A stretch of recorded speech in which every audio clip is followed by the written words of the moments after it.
body makes ketones, so they are one of the primary energy sources that our body can use, and actually really the only other main fuel that our brains can use. The brain really can only use glucose and ketones though, for most of its energy. People report when they're in a metabolic state of ketosis feeling less hunger pains. So this is a really common response, is that people are not quite as driven to eat multiple meals a day and snack in between. So there's some appetite suppressing effects of ketosis. So leptin is a hormone that says I'm full, ghrelin is a hormone that says I want to eat. So they're hormones that just help to control and manage appetite.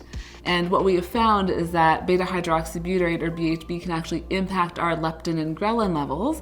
So that's why we experience greater satiety when we consume exogenous ketones or follow a ketogenic diet, because it helps to manage and manipulate these two hormones that say I'm hungry or I'm full, so eat or don't eat. And so a state of ketosis is typically associated with more balanced and level glucose and insulin in your blood. And so a lot of people kind of say they don't have these major swings in their energy, which I think is a big benefit for a lot of people.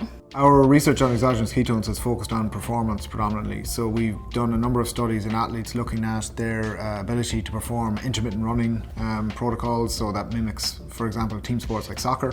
One of the more interesting findings that we had was that in what's typically seen with high intensity efforts is that athletes will their cognitive function will tend to decline over the course of a session. And what we have seen is that decline is prevented when ketones are added to the fuel mix. So a single dose of exogenous ketones will typically raise beta hydroxybutyrate levels within about 15 to 20 minutes, and they'll tend to stay elevated for up to 2 hours. Depending on the dose, it can get you into a level of ketosis that can definitely have metabolic effects that could potentially enhance performance.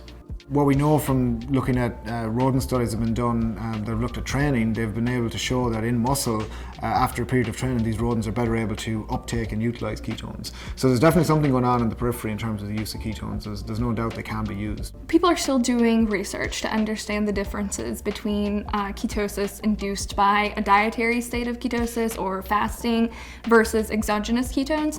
A lot of the research suggests that there are many overlapping paths. If ketones are present in the blood, they get taken up by the tissues and metabolized. And the longer they're present in the blood, the more enhanced or efficient that uptake and metabolism is going to be.